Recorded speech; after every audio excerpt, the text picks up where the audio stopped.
Visakhapatnam gas हादसे में एक बच्चा समेत 8 लोगों की मौत, वेंटिलेटर पर 80 लोग, 20 की हालत नाजुक। 3 किलोमीटर के इलाके में जहरीली गैस का प्रभाव, 5 गांवों को पूरी तरह से खाली कराया गया। 4 और गांव को खाली कराने का काम जारी, इलाका खाली करवाने में लगी एनडीआरएफ और एसडीआरएफ की टीम। घटनास्थल पर एयर कंप्रेशर, ऑक्सीजन मास्क और सिलेंडर लेकर पहुंचे नेवी के जवान, एसडीआरएफ की कर रहे हैं मदद। एनडीआरएफ के डीजी एसएन प्रधान का बयान, कहा गैस की वजह से करीब 1500 लोगों को सुरक्षित स्थानों पर पहुंचाया गया, जबकि 800 लोग अस्पताल में भर्ती। देर शाम तक रहेगा गैस लीक का असर, एनडीआरएफ के डीजी एसएन प्रधान ने इंडिया टीवी पर दावा किया। विशाखापत्तनम के आबो हवा में दिख रहा है गैस रिसाव का असर, लोगों को सांस लेने में हो रही है दिक्कत, आसपास के इलाकों में पेड़ पौधे मुरझाए। गैस लीकेज से कई लोग सड़क पर गिरे, पुलिस की प्रभावित इलाकों में लोगों से अपील, घरों से बाहर न निकलें। जहरीली गैस की चपेट में आने वाले करीब 800 लोगों को अस्पताल में भर्ती कराया गया। गैस रिसाव के बाद मचे हाहाकार के बीच आई 2 बच्चियों की तस्वीर, एक दूसरे को ढांढस बंधाया नजर आई बच्चियां। कंपनी से गैस लीकेज हादसा या लापरवाही, आंध्र प्रदेश के डीजीपी गौतम सावंग ने कहा जांच होगी। विशाखापत्तनम में केमिकल फैक्ट्री में हुए हादसे पर पीएम मोदी के नेतृत्व में आपातकालीन बैठक, फैक्ट्री में गैस लीकेज के हालात पर मंथन किया। एनडीएमए की बैठक में रक्षा मंत्री राजनाथ सिंह और गृह मंत्री भी मौजूद रहे। प्रधानमंत्री नरेंद्र मोदी ने आंध्र के मुख्यमंत्री जगनमोहन रेड्डी से बात की, मुख्यमंत्री से हालात की जानकारी ली, हर संभव मदद का भरोसा दिया। विशाखापत्तनम हादसे में मारे गए लोगों के परिजनों के प्रति राष्ट्रपति रामनाथ कोविंद ने संवेदना व्यक्त की, राज्यपाल ने भी घटना पर दुख व्यक्त किया। विशाखापत्तनम हादसे पर पीएम मोदी ने दुख जताया, ट्वीट कर कहा मोदी ने गृह मंत्रालय और राष्ट्रीय आपदा प्रबंधन प्राधिकरण के अधिकारियों के साथ की बातचीत। केंद्रीय गृह मंत्री अमित शाह ने भी विशाखापत्तनम में हुए हादसे पर दुख व्यक्त किया, अधिकारियों को हर संभव मदद के निर्देश दिए। विशाखापत्तनम हादसे पर राहुल गांधी ने दुख व्यक्त किया, कहा मदद के लिए आगे आए कांग्रेस के कार्यकर्ता।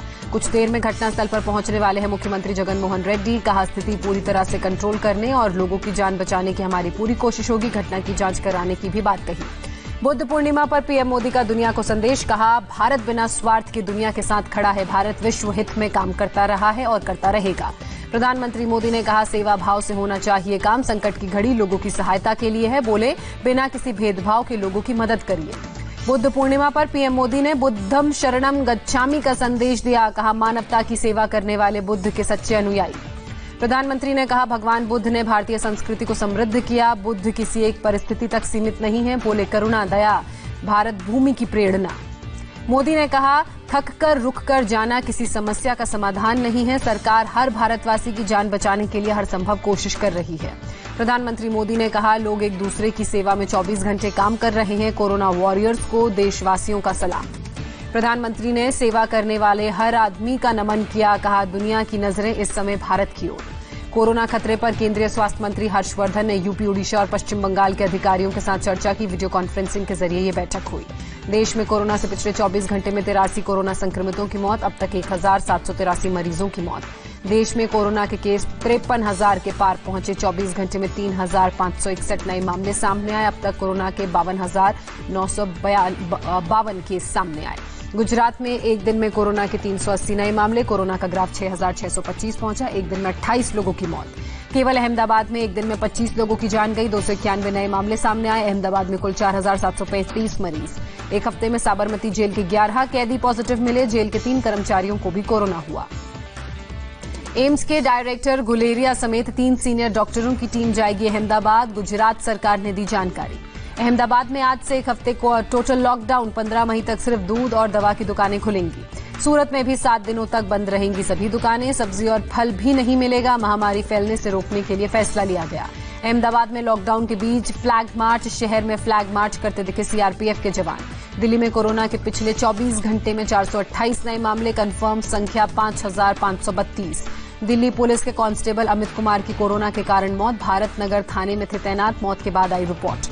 दिल्ली पुलिस कमिश्नर ने कोरोना से जान गंवाने वाले कांस्टेबल अमित कुमार के परिवार को 1 करोड़ मुआवजा देने की मांग की, दिल्ली सरकार के सामने रखेंगे प्रस्ताव। बीएसएफ में 85 और जवानों में कोरोना कंफर्म, अब तक बीएसएफ के 154 जवान कोरोना से संक्रमित। सीआरपीएफ का हेडक्वार्टर खोला गया, शनिवार से था बंद, सीआरपीएफ ने जवानों की सुरक्षा के लिए बनाया स्पेशल सेल।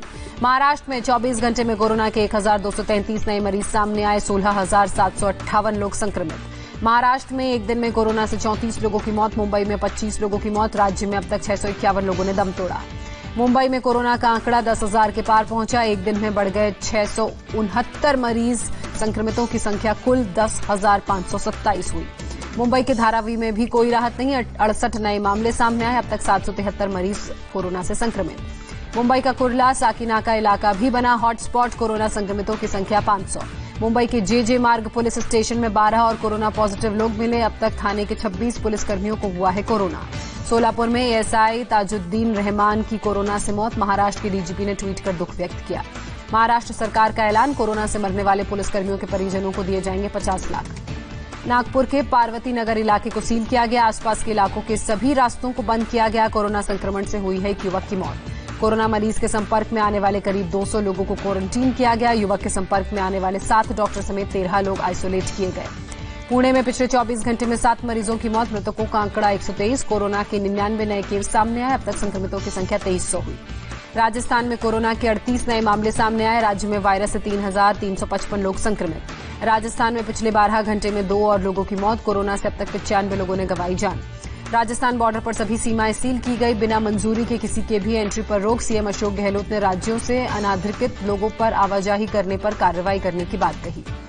जयपुर पुलिस ने परकोटे इलाके में किया फ्लैग मार्च। परेड में 300 स्पेशल कमांडोज भी शामिल। मध्य प्रदेश में कोरोना से 8 और लोगों की मौत। एक दिन में बढ़े 87 केस। राज्य में अब तक 3,189 लोग संक्रमित। यूपी में 3,000 के करीब पहुंचा कोरोना का ग्राफ। 118 केस सामने आए। यूपी में 64 जिले में फैला कोरोना। केजीएमयू के 685 सैंपल जांच में 41 पॉजिटिव निकले। सिर्फ लखनऊ में एक दिन में 16 नए कोरोना संक्रमित मामले सामने आए। गाजियाबाद के खोड़ा कॉलोनी में कोरोना से 10 नए मामले सामने आए। जिले में अब तक 116 लोग पॉजिटिव पाए गए। नोएडा में पिछले 24 घंटे में कोरोना का एक भी नया मामला सामने नहीं आया। गाजियाबाद में कोरोना के 12 पॉजिटिव केस सामने आए। कुल आंकड़ा 116 तक पहुंचा। लखनऊ के केजीएमयू में ट्रायल के लिए आई चीन और कोरिया की कोरोना किट फेल साबित हुई। कोरोना पॉजिटिव मरीजों को किट ने नेगेटिव करार दिया। पंजाब में कोरोना के 1,526 मामले सामने आए। 75 लोग पॉजिटिव मिले। पंजाब के तरनतारन में 57 नए कोरोना पॉजिटिव केस सामने आए। जिले में अब तक 144 लोग कोरोना से संक्रमित। हरियाणा में कोरोना से अब तक 594 मामले सामने आए। राज्य में अब तक 7 लोगों ने जान गंवाई। गुरुग्राम में 17 नए कोरोना पॉजिटिव मामले सामने आए। सब्जी मंडी के 10 दुकानदार और एक निजी अस्पताल के 3 मेडिकल स्टाफ पॉजिटिव पाए गए। पश्चिम बंगाल में 112 नए कोरोना पॉजिटिव मरीज मिले। 4 और मरीजों की मौत की खबर। अब तक 72 लोगों ने गंवाई जान। कोलकाता के 16 इलाके कंटेनमेंट जोन में तब्दील किए गए। अकेले कोलकाता में 334 कंटेनमेंट जोन। तमिलनाडु में कोरोना के 771 नए मरीज सामने आए। राज्य में कोरोना का ग्राफ 4,829 हुआ। मालदीव्स से भारतीयों को लाने के लिए मालदीव्स पहुंचे आईएनएस जलाश्व और वंदे भारत मिशन के तहत फंसे हुए लोगों की होगी स्वदेश वापसी। अबू धाबी से 200 यात्रियों को लेकर कोची पहुंचेगा विमान। अमेरिका और ब्रिटेन से अब कल रवाना होंगे विमान।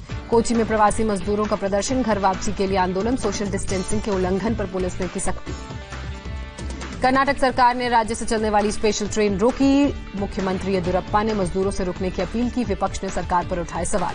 हरियाणा के मुख्यमंत्री मनोहर लाल खट्टर ने भी मजदूरों से राज्य से नहीं लौटने की अपील की। राज्य में उद्योगों में काम शुरू। मुंबई में फंसे कई मजदूर मध्य प्रदेश के सतना जाने के लिए पैदल रवाना हुए। स्पेशल ट्रेन के सफर के लिए मांगे जाने वाले कागजी प्रक्रिया से परेशान होकर उठाया कदम। रेलवे ने अब तक 140 से श्रमिक ट्रेन चलाई। 1 लाख से ज्यादा प्रवासियों को घर पहुंचाया। दूसरे राज्यों में फंसे लोगों को लेकर 19 ट्रेन यूपी पहुंची। हर ट्रेन में 1200 लोगों को लाने का इंतजाम किया गया था। बिहार के मुजफ्फरपुर रेलवे स्टेशन पर कोटा से लौटे स्टूडेंट्स को घर भेजने के दौरान उड़ी सोशल डिस्टेंसिंग की धज्जियां। 1,318 छात्र बुधवार को कोटा से लौटे थे। केंद्रीय परिवहन मंत्री नितिन गडकरी ने जल्द पब्लिक ट्रांसपोर्ट शुरू करने के संकेत दिए। कहा, सोशल डिस्टेंसिंग का पालन करने के लिए भी जारी होंगी गाइडलाइंस। केंद्र सरकार ने अल्कोहल वाले सैनिटाइजर का एक्सपोर्ट बैन किया। दूसरे देशों में नहीं भेजा जाएगा सैनिटाइजर। यूपी में ऑरेंज और ग्रीन जोन में स्टेशनरी और बुक स्टोर खोलने की इजाजत। मुख्यमंत्री योगी आदित्यनाथ ने निर्देश दिए। गाजियाबाद के सीएमओ का बेतुका फरमान। दिल्ली में काम करने वाले डॉक्टरों और पैरामेडिक स्टाफ को घर नहीं आने को कहा। यूपी पुलिस ने लॉकडाउन उल्लंघन पर 8 लाख से ज्यादा गाड़ियों का चालान किया। 35,834 गाड़ियां जब्त। 15 करोड़ से ज्यादा जुर्माना वसूला। महाराष्ट्र में लॉकडाउन उल्लंघन के 96,000 मामले दर्ज किए गए। पुलिस पर हमले के 189 मामले। वहीं इन मामलों में 683 आरोपी भी गिरफ्तार। मुंबई में मास्क पहनने की सलाह देने पर चाकू और तलवार से हमला। पुलिस ने मामले में 4 लोगों को गिरफ्तार किया। मुंबई में पुलिस ने पान गुटखा विक्रेता की पिटाई की। पुलिस के गुटखा बेचने से मना करने पर की थी बदसलूकी। बॉयज लॉकर रूम का ग्रुप एडमिन गिरफ्तार हुआ। नोएडा के नामी स्कूल का आरोपी 4 दोस्तों के साथ मिलकर बनाया था group. Boys locker room group से जुड़े 27 छात्रों की हुई पहचान। पुलिस ने 12 मोबाइल फोन भी जब्त किए। हरियाणा के करनाल में लोगों का हंगामा। संक्रमित मरीज को परिवार को इलाके से निकालने की मांग की। तमिलनाडु में वाइन शॉप के सामने महिलाओं का प्रदर्शन। शराब की दुकान खोलने की राज्य सरकार के फैसले पर जताई आपत्ति। सोशल डिस्टेंसिंग का भी उल्लंघन। तमिलनाडु के धर्मपुरी में शराब की दुकानों के बाहर कई किलोमीटर तक लंबी कतार नजर आई। लोगों ने एक दूसरे से नहीं बनाई दूरी। पश्चिम बंगाल सरकार ने भी शराब की होम डिलीवरी को मंजूरी दी। कंपनियों ने ऑर्डर देने के लिए पोर्टल लॉन्च किया। लॉकडाउन के बावजूद दिल्ली के गाजीपुर सब्जी मंडी में लोगों की भीड़ नजर आई। लोगों ने सब्जी खरीदने के दौरान सोशल डिस्टेंसिंग की धज्जियां उड़ाई। अमेरिकी राष्ट्रपति डोनाल्ड ट्रंप ने कोरोना संकट को 9/11 से भी बड़ा संकट बताया। अब तक का सबसे बड़ा हमला बताया। अमेरिका ने फिर कोरोना वायरस के लिए चीन को जिम्मेदार ठहराया। विदेश मंत्री माइक पोम्पियो ने कहा, हमें पूरी जानकारी, वुहान की लैब से ही निकला कोरोना का वायरस। अमेरिकी बेसबॉल टीम ने अनोखे अंदाज में कोरोना से जंग लड़ रही नर्सों को बधाई दी। स्टेडियम में लिखा प्यारा सा मैसेज। स्पेन में 24 मई तक के लिए बड़ी इमरजेंसी। संसद में प्रस्ताव बहुमत से पास हुआ। अब तक कोरोना से हो चुकी है 25,000 से ज्यादा लोगों की मौत। ब्रिटेन में कोरोना से मरने वालों का आंकड़ा 30,000 के पार हुआ। एक दिन में फिर 649 लोगों की मौत। 2 लाख से ज्यादा लोग संक्रमित। चीन ही नहीं, फ्रांस में भी दिसंबर में आया था कोरोना का पहला मामला। एक रिसर्च पेपर में कोरोना के लक्षण वाले 42 साल के मरीज का जिक्र। WHO ने भी फ्रांस के रिसर्च पर जताई सहमति। कहा, दिसंबर में ही कोरोना का केस संभव और अधिक रिसर्च की जरूरत। मध्य प्रदेश के देवास में पुलिस वालों ने कोरोना वॉरियर्स के बेटे की ख्वाहिश पूरी की। पुलिस सायरन बजाकर नर्स के 7 साल के बेटे का जन्मदिन मनाया।